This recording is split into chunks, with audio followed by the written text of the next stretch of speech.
do you manage to evaluate your own recording to ensure the skills that are required for MCC level coaching that you have them in your recording? What are you actually even looking for, and how do you capture those evidence? How do you learn from your recording? How do you analyze your recording to ensure good enough to be submitted for your ICF application credential? Guys, this is the topic of today, learning and growing from your recording. So today we'll take a very practical delve into the goal for this series. We want you to go for that ICF MCC credential. We want you to go and to get it. And to go and get it, it takes 2 recordings that have been approved, 2 recordings that show you can coach at masterful level. In the last 10 weeks, we've been talking about what masterful coaching means. What does that sound and look like? We took the time to talk about the various core competency, what it means, how it shows at PCC level, how you demonstrate MCC level. Now we are putting that all together and we are discussing what are some things you need to listen for all the time in general when you're preparing for your MCC. I remember it was like, what does that even sound like? How do I know? They say, learn, listen. What do you see? What do you listen for? What are you after? What do you check in your recording? So in today's session, I will share some elements, what I like to call signs of mastery. In general, in the MCC course I've listened to, and I've listened to a chunk of this, like when you're in the process of preparing, I know maybe you've looked for places, where can I get a recording of masterful level coaching? I want to know what it sounds like, what it looks like. So a trademark, there are some signs, there are some things that you will find in most of the recordings that have passed MCC level exam. So in today's live, we will talk about what are these elements and how you can go about to check your own recording to find those key elements. What are those elements? How do you do that? What's even the process? Because even up till now, there's some people who say it's kind of nebulous. I felt bad when I got that message because I thought we are like 2 weeks and then the series will end. We are in week 10 of our series, Activating the Masterful Coach in You. So hearing someone saying, oh, actually, Judy, can you share back the process again? It was like, oh my God, I thought you were already doing this. It's fine. It's okay. We'll share the steps again today. And hopefully by the end, before we say bye bye and see you next time, not only you know exactly the steps from that coaching session to transcribing, recording, analyzing, and the key things you need to look for, to listen for in your recording. Because as you know by now, evidence is your assessment. It's all about evidence. When you know how much evidence do you have demonstrating that this or that other core competency. So let's dive right in. Stop talking, Judith. um and yeah, I forgot to apologize. This was planned for 1 p.m. I couldn't make it at 1 between technology and other commitments. So I'm sorry, but I'm glad to be able to still do it today. As I like to say, progress, not perfection. We may plan things, but there are other, like if you don't have connection, there's no way I can go live. Even if I can go live on my phone, I don't have Restream. So I apologize for the lateness. But the replay, this is the live, the information is here, and I hope it is useful and helps you grow in your ability to evaluate your own recording. So, what makes it important to assess your recording? Well, it's important, I think, it's important to be able to do that yourself, because to apply, you need to you can lean on your mentor, but even the mentor will say, provide me the recording, and for them to give you the feedback. And in general, I think, like, if you can do your own work before putting it in front of the eyes of a pro, why not? It's like, for example, if you're writing a book, before sending your book to a professional editor to do some editing yourself, not only you make the work cleaner, but you do some level of editing that will reduce the final cost. And I'm talking it like a metaphor, but for real, because um if you cannot identify by yourself, do some evaluation, and there's a lot to do. It may take longer, it may cost more. I don't know how you work with your mentor, but if you are charged for each session, you'll be, and you need a lot of session, you'll be costly. And that's why I am so much for encouraging you to find a peer, find someone else who is also working towards their MCC. That's a golden support you have, because their own eyes can help you see the things you do well and things that need improvement even before you bring it to the mentor. In general, like, mentoring is so as some kind of package, maybe for 3 months, and there's a number of sessions. If you need more than that, because at the end of that package, if your recordings are not ready, it'll be extra. But imagine that you do the work, you've listened to the frameworks, the things that have been shared in the life, and then you have what we are sharing today, some key things to look in the recording. You can look at it yourself, you have an idea, you can ask your peer to look at it, and after the feedback of this one or two peers, what you agree on, only then you can submit to your mentor. I think you'll be cheaper and you'll be better. um and also, what makes learning from your recording good? Actually, in the program mentor coaching wagon that I do, there's an aspect of learning who you are. The recording says so much about you. And if you take the time to listen, what do I see? How am I showing up here? What qualities of being are showing as I listen to this recording? You will learn so much about you. That may be another topic for another session. Here, we want you to grow your ability to evaluate your recording against the levels of skills required by ICF for MCC credential. So it's important, and I'll fire you up right away by asking, hey, how are you demonstrating MCC level in your coaching now? Like, how do you know?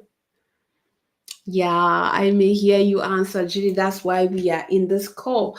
But yeah, according to you, what are the things that confirm that you are operating at that level, that you are coaching at that level? I want you to reflect on that. Take some time and reflect. How are you demonstrating those skills now? And if it's still a blank, write it down and just reflect on that. Because if you just do the normal things that you do, well, what makes you say that's good enough for MCC level? What makes you think that's enough? I just want you to reflect. Some people to whom I've asked the question will say things like, well, I think I demonstrate MCC level with the contract. The MCC level is the contract. The contract, yeah, if I have a good contract, clear topic, outcome, ways to measure progress, well, I'm good. Maybe. Some other people will say MCC level is presence, ensuring there's space, there's silence, and present and there for the client. Yes, definitely. The presence is an essential thing. I don't know any recording that passed MCC that didn't get the presence right. But does that mean what you're looking in your recording is presence, silence? Not sure about that. Some people will say, oh, MCC is partnership. They want to see that the coaching session is client led. It's the client, the topic, it's the client that chooses, it's the client. Sure thing, it's taught to sure, it's important. And if you can demonstrate partnership right at the beginning, that would be excellent. But will they pass your recording if they see the partnership, no clear contract, and coaching the solution? Not sure.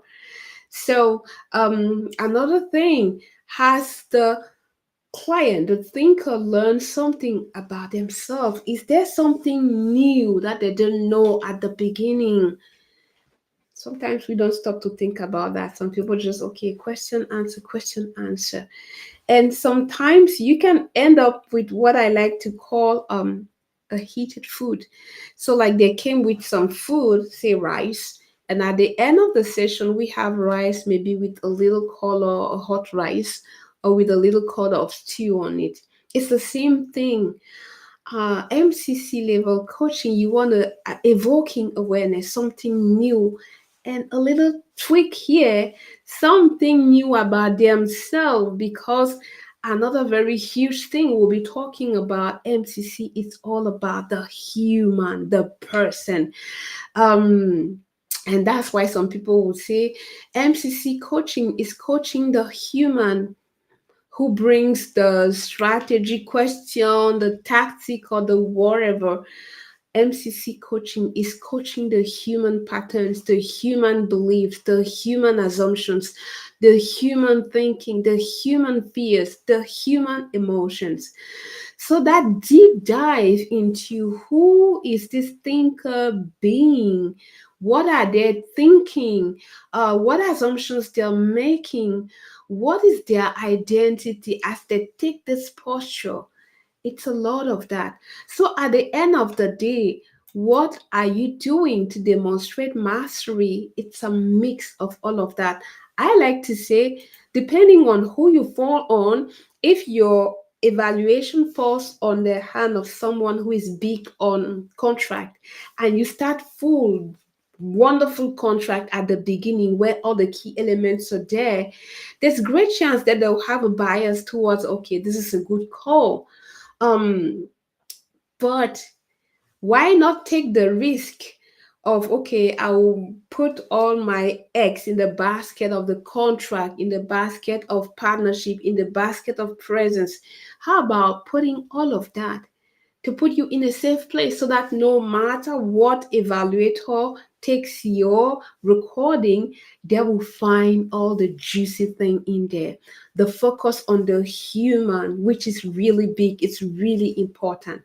Coach the human, not the solution, not the problem, not what is going on, not the situation, the human pattern. Coach the human, create space and silence, the presence. Let them lead and be the container, ensuring you have a clear contract that you can check. That at any time, I don't know, listening, anyone that comes in and listen to the recording can say, what was this call about? The call was about, this was the intention of the person. So in today's session, we will go dive. We'll take a deep dive and go in detail with on each of the item discussed. I don't know why I'm forgetting my words. Am I getting tired? Do I need more coffee? It's too late for coffee. So let's dive right in on how you do that. Um, I propose a framework. Um, this is Judith. It's not like a kind of ICF recommendation thing. Yeah, so by the end you will know kind of some key markers that the evaluator uses to assess your session, um how to track that in your recording, and a step-by-step method for you to do your own self-assessment. So um this is all introduction. How should you listen and go about analyzing your recording for MCC level skills? Uh, The way I suggest you do that, these are some elements. These are some elements. I don't want to say these are the elements, but these are some elements that are what I call signs of mastery. Um, in a recording where you have a clear contract, we want check for the contract, check for the presence, check for partnership, check for evoking awareness, and check that you actually coach the human. There was a last parameter that I don't know why it's not showing. I don't know how it disappeared between PowerPoint and putting it into Restream, or maybe my slides were not well designed. All is well, Gigi. You focus on progress, not perfection. So these are, I told you, like 5 elements that I suggest you look into your recording. Maybe I'll disappear for you to screen capture. Well, my head is not stopping you from seeing the key elements. So if we start first with the contract, um, what is the contract?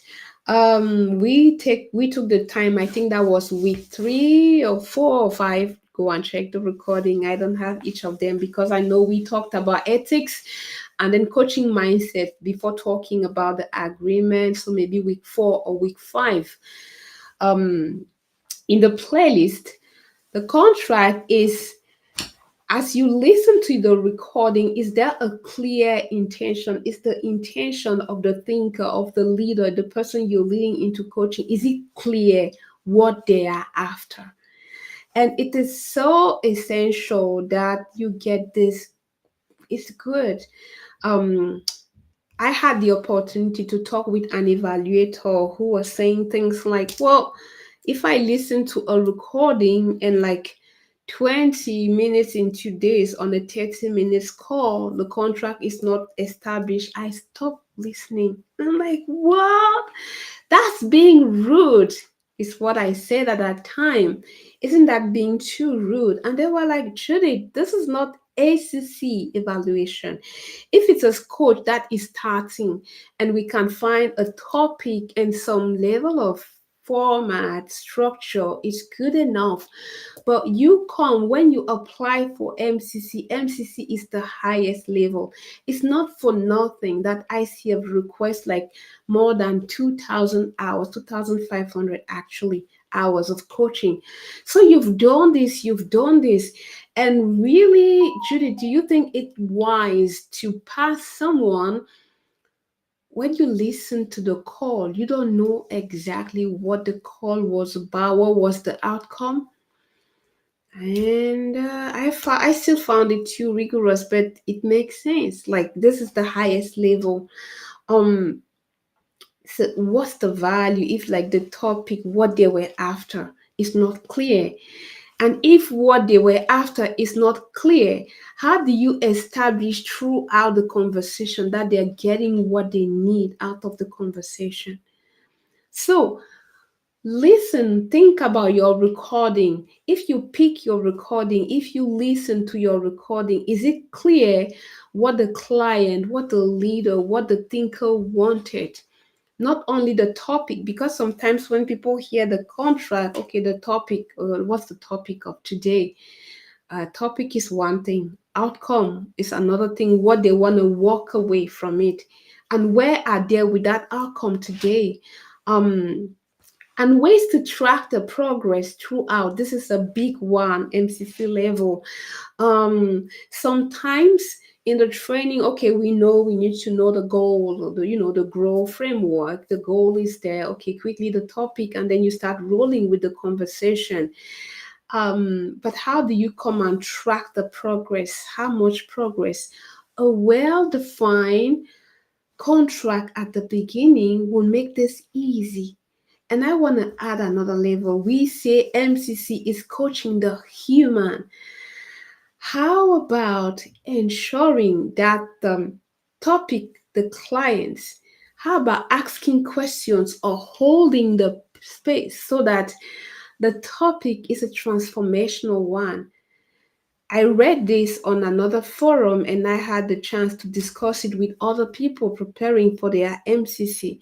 That one way for them to quickly evaluate us talking, to know this will be a good MCC call or not a so good MCC call, if the coach just runs with the first thing that the client says. What does that mean?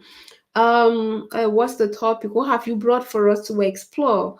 The client says it, and the coach start to coach on that thing. In general, clients will come with surface level things, strategy, tactics, a solution, tips on. That's the surface thing that they come with. MCC level coach, he doesn't take that first level thing depth, which is one thing you hear everywhere. You're learning, studying about MCC depth. So when you hear the topic or what the client wants to talk about, what's your strategy to go into that depth? What is behind the tips, the strategy, what they want, what makes that important? And we said MCC, you're coaching the human. So a human who comes to the session and says, I want to, my team is not in power. I want to get great at delegation. The topic is delegation. Um, but what is going on behind the delegation? What makes that important? What makes that important for that leader now? What is their thinking about what they need to delegate more? What assumptions? What's their belief? Have you noticed that assumptions question thinking of the leader? So these are questions that can help you get into the human, coaching the human. Um, so, bringing it back to your recording, when you listen to your recording, one question to check yourself: do you run with the first thing that the client or the thinker said, or did you take the time to dig deeper? What makes that important? What meaning, what value do they give to that? Value, importance, meaning is the human. It's not the solution. Because as they start to talk about the value, the importance, the meaning, it's them. It's them. And you want to coach the human, which is a big thing, a big sign. If you listen to your recording and most of your questions are around the human, the patterns, the assumptions, the meaning, the emotions, good job. You're on a good way. Keep it going. Keep doing that. That's what one way that shows mastery. So that's for number one, the contract. And another quick thing I want to say before moving away from the contract aspect: in general, when you listen to calls, people will talk about the contract. They'll do the contract somewhere at the beginning and come back about the contract around the end. A masterful coach, we say, like, he's not into a structure. So he flawlessly integrates contract questions. Well, getting clear on what he gives the mic, he gives the floor to the thinker. What I want, how will I know where I am now? How are you feeling that in your body? And what are some things? The contract is well done, the outcome and the way to track the progress is there. And somewhere within the conversation, as he creates the space and the person starts to get insights, discovers things about themselves, and the masterful coach knows how to transform, help them build system actions out of that. Hey, he can also use one of this moment. Okay, how far with the goal you had for the session? How much progress did that bring? You see, he doesn't wait for the end to check how did we do. No, throughout the conversation, that sign of mastery. He's not having the structural contract, the beginning contract at the end. No, at any time, if there's something that can allow them to go and check the progress on the contract, they take it, and they just, it's natural. It's just like, okay, it's a natural question that comes here. And it provides so much value. So your ability to track the progress against the established contract is another sign of mastery. Trade move, you have four other things to talk about besides the contract. Another thing, yes, but we will talk about that. Maybe I'll talk about partnership now. Another thing with the contract, who created that contract? Who was the person who chose the topic? Who was the person who chose the outcome? Who decided on ways to track progress? Was it co-created, or maybe, a lot of us coaches, we tend, oh, I asked the client, but sometimes we infuse things. We say, oh, or we bring a question that has nothing to do with what the client was saying. We are not responding. We are bringing our stuff. It's subtle, but it's still directive coaching. So partnership, it's a big thing that demonstrate mastery, where it's together. Partnership, same level. The coach is not here and the thinker, leader here. No. Sometimes I even tend to say the client is here and the coach is here. Yeah, Judy's like, you're putting him behind. Yes, sort of. Because when you look at ICF competencies, they say the coach respond, the coach respond. For you to respond, someone says something and then you respond. The person who says the thing is the client. You are in a responsive position. That's what I say. Like, you're sort of behind, you're following the client. So when they say something, when they suggest, when they're thinking, it's for you to the space. We'll talk some more about presence in couple minutes. As a coach, like this, you're not here. You're not the one. Okay, from what I hear, I see you can. No, you're being directive. Okay, who decides the topic? Who decides the agenda? Who decides that we change? Who decides that we make some movement? Who decides? Ideally, it shouldn't be you, else your coaching will be too directive. That's why we're saying together. So if you feel, give them the space, the floor, it's their time. Let them think, let them explore and come up with things. Oh wow. And help them, when you find some what I call golden nuggets. It's like you're going for a walk. They say they want to go to a place. And in the process, in the way they say, they process, they explore. Oh, so this is what is going. They just found what I call golden nugget. It's excellent. And when they find that thing, the best thing you can offer them, zip, quiet, allow them to go, to go, to go. Okay, do they want to do something? Do they want to build a system? How is that golden thing they found on the way of exploration helping them with that contract? Contributes growth. Oh, it's actually it. So now that you've made that link, how do you want to move from here? Any action? You don't have to wait till the end. And have you noticed, like, the person is just like next to them? Oh, what makes that important? It's actually the insights I'm getting. What's that bringing up for you? What impact on you, on your life, on your whole community? So what's coming up? How do you want to transform it?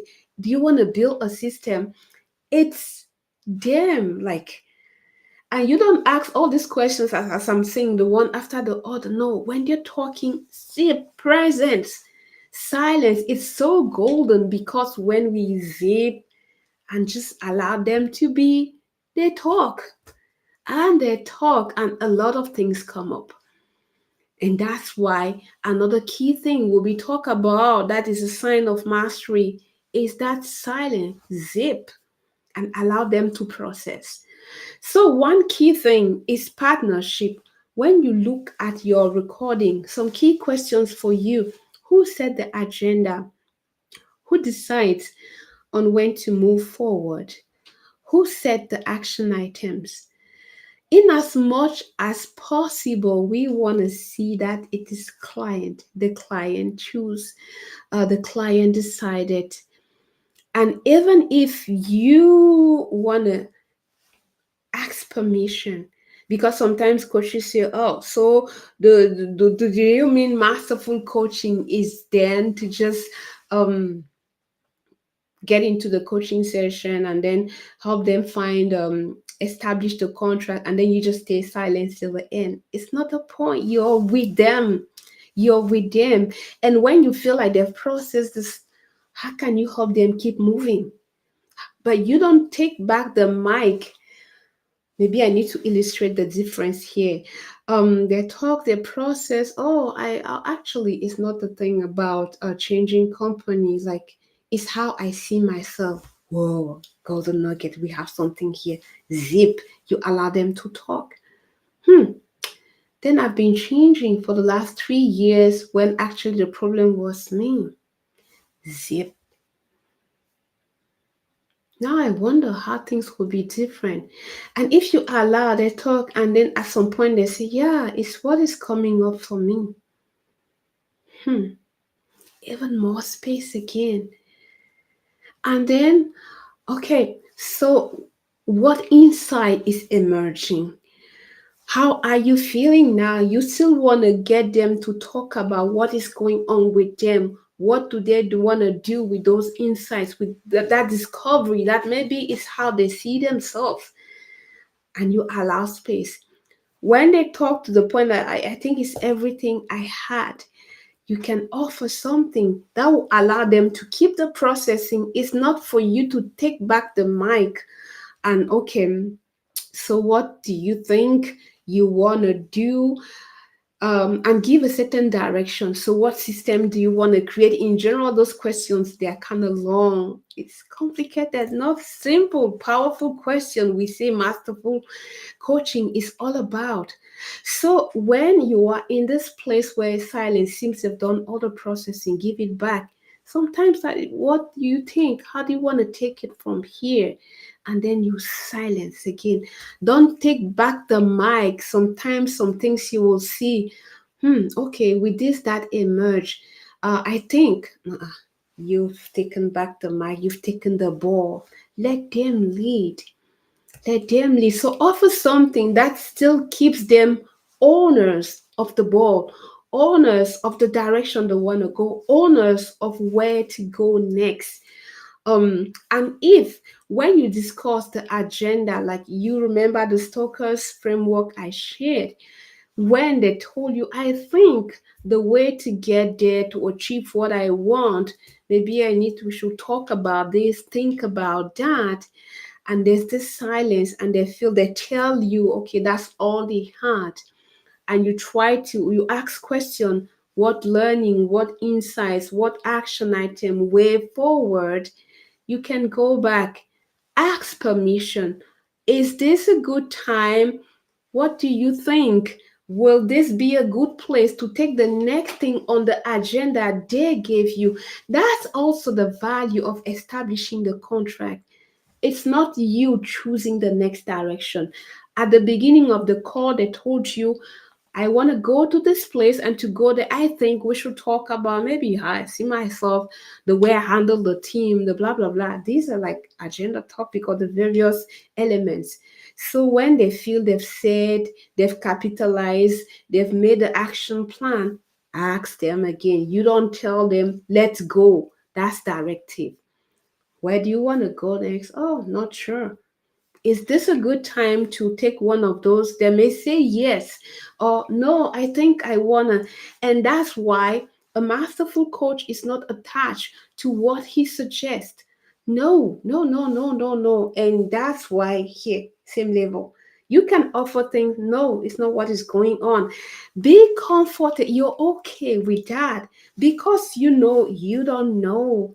They are the expert of themselves, of the situation. This moment, it's all about them, helping them understanding how they function, what they want, what they care about.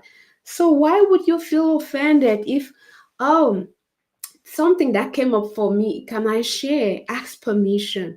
Sometimes people say, oh, so you cannot share. You can. If something comes up, a word is coming up from me, you ask the permission. May I share? May I give an observation? Yeah. And a quick remark here. Because sometimes when people say you can share an observation is good, but if all the coaching session is you giving observation, may not work well for you. It's like you just want to push things on the client. We want you to create a space for there to come up. Make observation, but do not make the whole coaching session about making share an insight. offer something, it has to come more from them, from the client. Silence and space is the way to go. The more you want to talk, you want to push, you want to give, you want to offer, the more it's like coming from you to them. It's not them realizing. I don't know if you see the difference. So you can offer, ask permission, and if they say, oh yeah, and then you offer, and then is that what is going on? You don't say it like it's the truth. I'm the expert and you're here. I'm seeing what I'm noticing is going on here is A, B, C. Well, add something at the end, and that's where the posture makes the difference, because you're offering from a place, I may be wrong, I'm not sure, there's this word, there's this thing coming up, what do you think? The masterful coach is detached, and if the client says, I'm not sure, it's not exactly it, you don't feel offended and you don't come back with that again. But sometimes in coaching sessions you will see when a coach has offered something, the client diverted, but the coach brings it back. It's like, the coach, I think I know what is going on. If you do that in your recording, not good. Not good. You're showing that you're attached to the outcome. The masterful coach is not attached. He offers, he lets it go. That's the partnership thing that we want to see. And you, ideally, we want to see the partnership not just at the beginning for the contract, but throughout the session. That's why I like personally to say partnership is kind of the mindset thing. When you come into that coaching session, seeing yourself as a partner, we do this together, and I'm not more, and I'm not more. It's that's your posture. So even if something come, you share and then you let them run with it. I prefer even like feel, make them the expert, make them shine. They are the one that have insights into what they want, how they feel, how they want to move in front. So even if there should be a power, it should be more the client and you, the coach, you hear. But not this, not this. And when you are in this posture, you cannot say, I think you're, I suggest, I think, who you think, it's not for you to think. They know them, they know what they want, where they're going to. You may suggest something and let them decide. Partnership. And now I feel like look at you in the eyes and ask you, when you listen to your recording, do you see that partnership? Please be honest with you. Be honest with you. And if you see directive coaching, point it out and acknowledge it. Because we hear this thing about partnership, but when we listen, sometimes we don't want to admit it. And I'm going to talk to you watching this. If a peer coach has asked you for feedback, please don't tell them what they want to hear. Be authentic with your feedback. If it's directive, tell them it's directive. Don't just say what they want to hear. It's not helping. It's not helping because the pattern is there. In full honesty, with a lot of love and empathy, but give the real thing. And that's how they will check. They will check themselves. I'm insisting on this because there's a lot of directive coaching in a lot of transcript, a lot. And I think that's also why ICF is doing a lot to really insist on this thing about partnership, the mindset of the coach, the posture.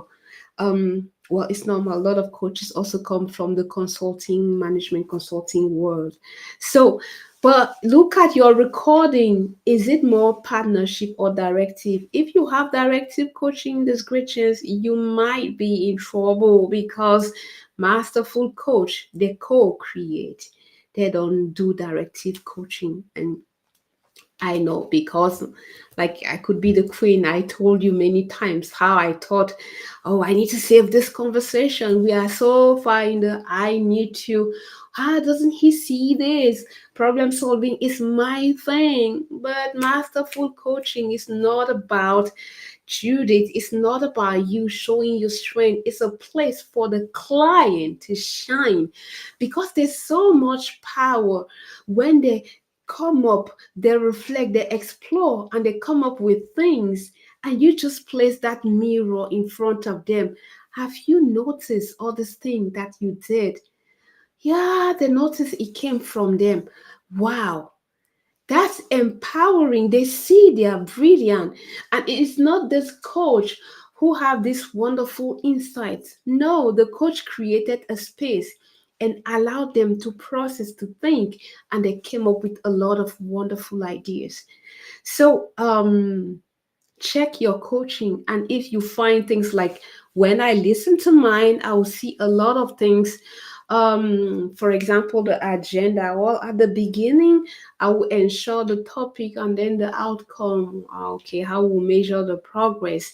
And after, okay, do we start with, why should I suggest with? Let them choose. What do we start with? You may say, is it not the same? No, it's not the same. If I ask you, what do you want to start with? I let you choose. If I say, how about we start with this? I've suggested something. It's directive coaching. And throughout the coaching, we talk, we discuss, oh, I hear this. You also say this, and I add something that I think would be good. That's direct. It's subtle. It is very subtle, but it's still directive coaching. Allow the client, and if you want to offer something, ask them, and please wait for them to say yes. In a lot of recordings, I did that. I tell you all the things I did, so that you will not do them, please. Yeah, I was in training. My mentor said, Judith, ask question. It's not that you shouldn't. Ask permission to the client. Hey, may I offer something? And before they have said yes, yeah, imagine da, da, da, da, da. They've not yet said yes. So it's like, I still think I have this brilliant idea, I have this brilliant solution you better hear about. No, it's still me trying to show my brilliance. It's not my space. I'm there to hold a space for the client. So check little things like that. Um, because masterful coaching is partnership same level, not one up and the other down. Another key thing to listen for in your recording is how much um I think I talked about space. Maybe I'll do a quick, I'll talk a bit again. This is really trademark a big one. um the pace of the recording. You can see that the masterful coach trusts the client, they trust the process, they trust that whatever needs to emerge will emerge.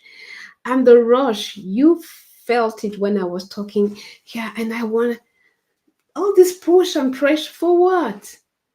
Because I want to push, I want to say things, I want to be.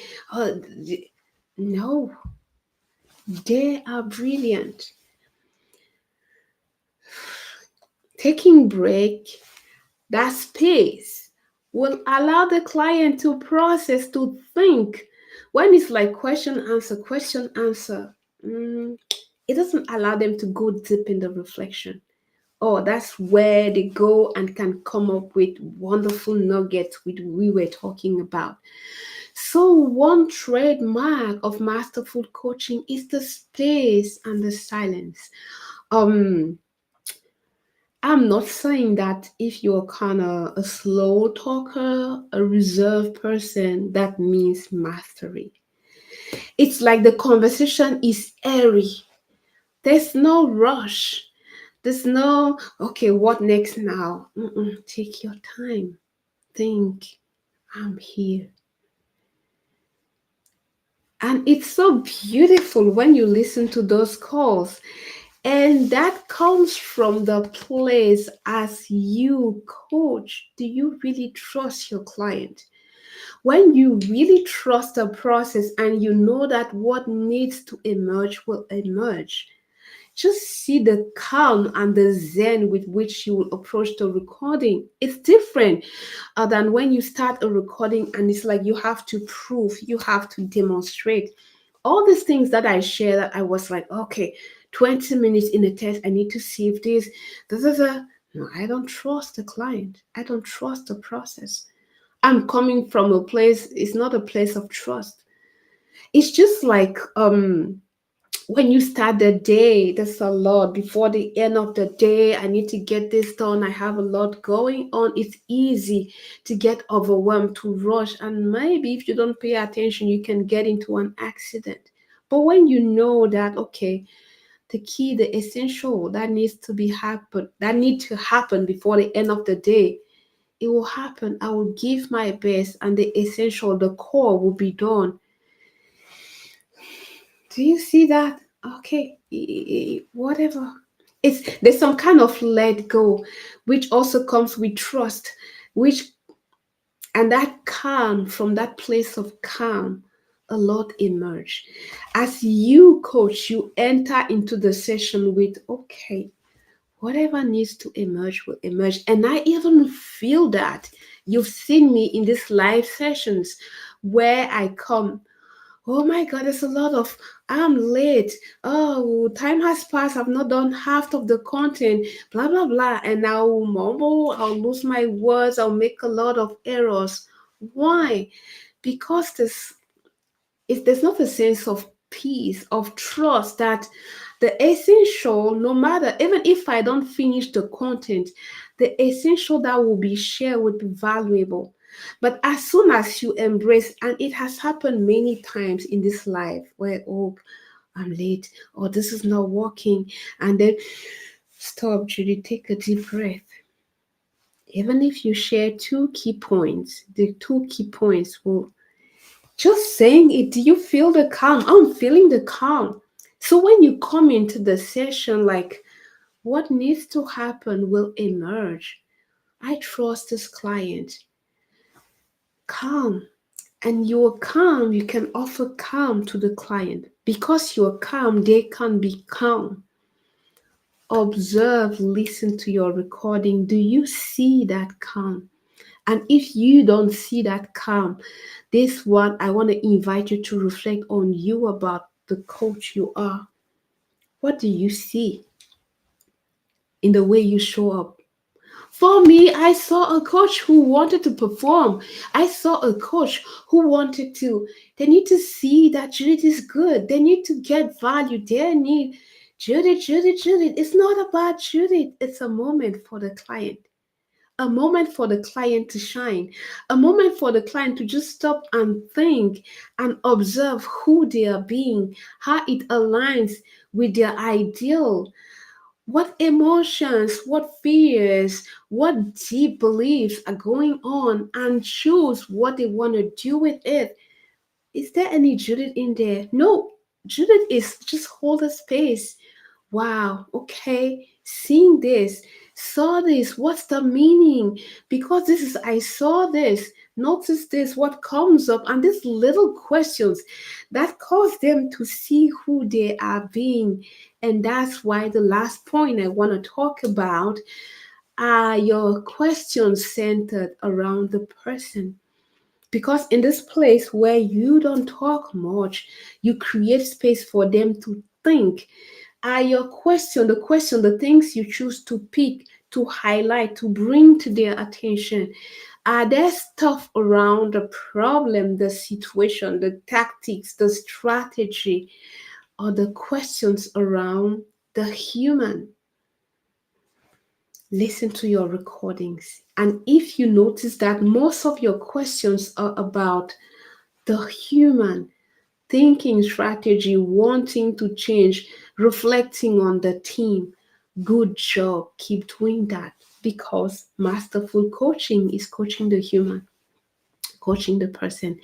And at the end of the, when you listen to that conversation, has there been some insights on the human being you had the conversation with?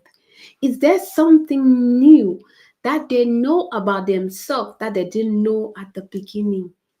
good if you have that and a lot of time codes, which is evidence.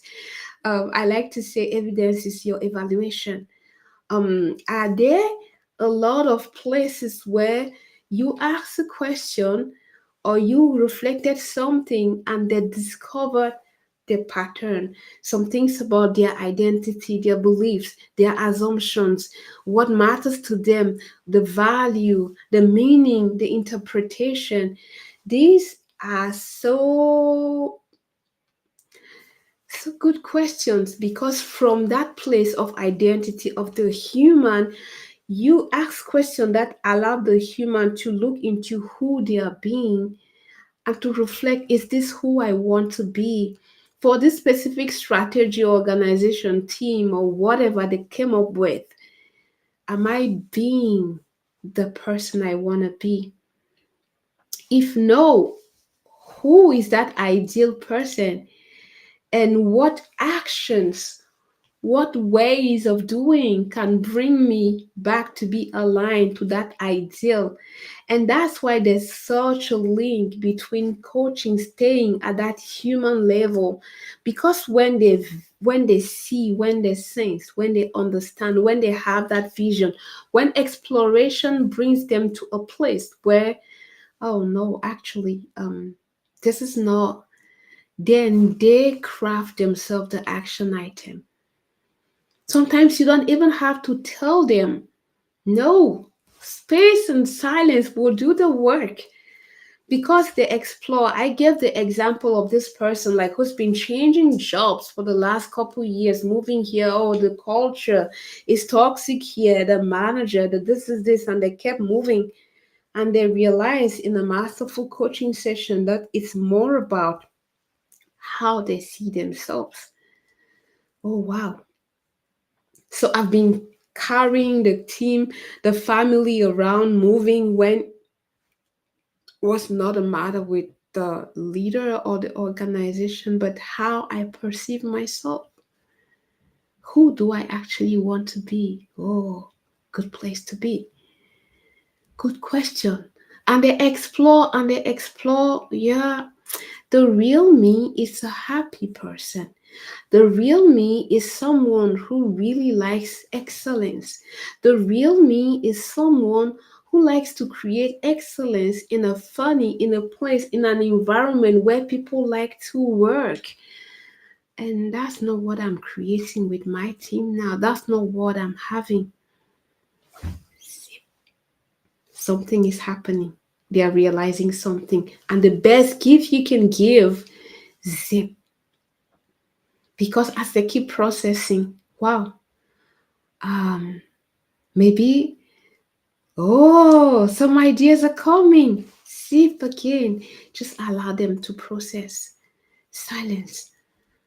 And sometimes they'll come up with, okay, I think what I can do, actionate them. You didn't have to ask them, do you have to build what you want to create? Silence is so powerful to create that.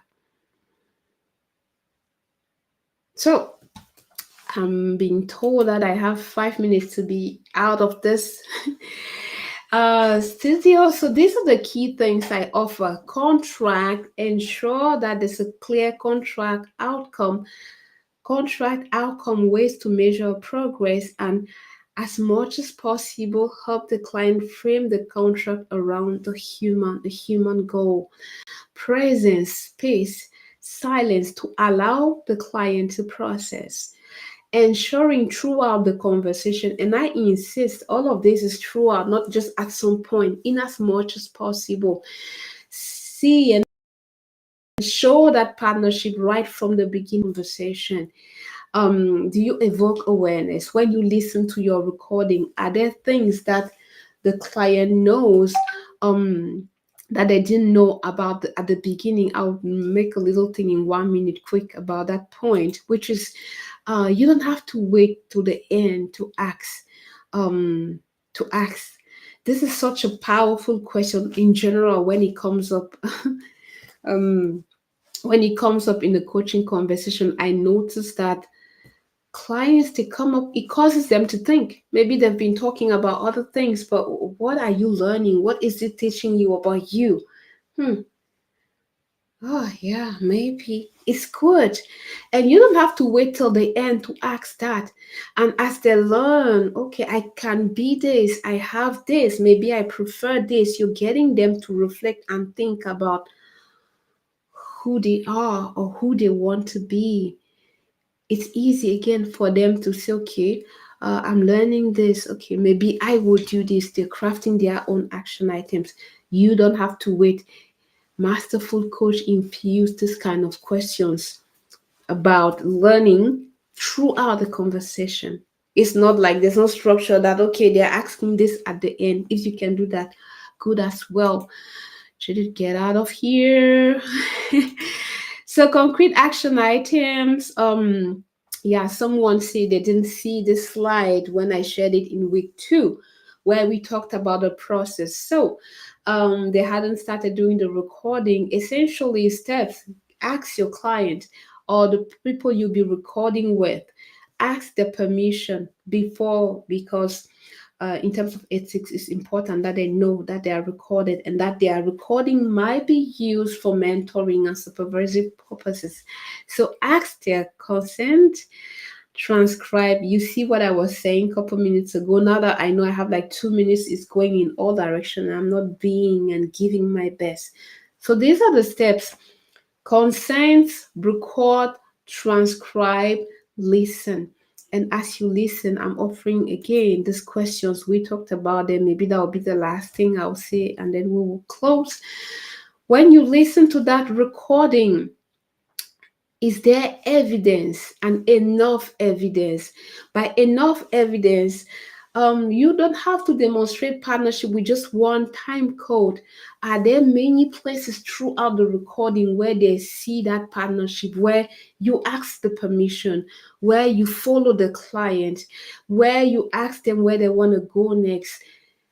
Evidence, time code, partnership, presence, clear outcome, and the exploration. I added this last one because it's really, this is when we're saying coaching the human. It's the last thing.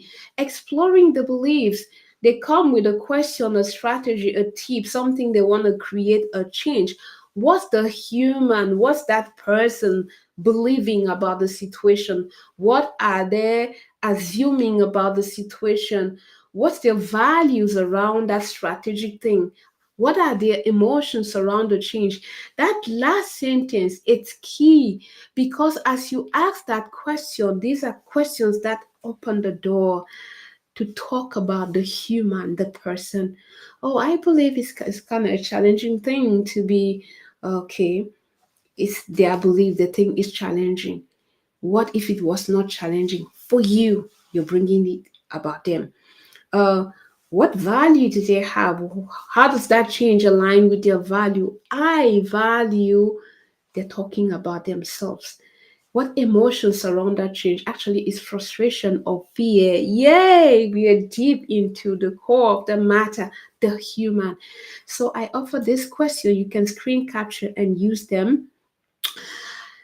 Listen to your recording, check this, and look for evidence. By now, you know evidence is your evaluation. So if you have just one time code demonstrating the core things, not enough. Hey, I will go, and before going, next week we will do this in practice. For next call, you will receive audio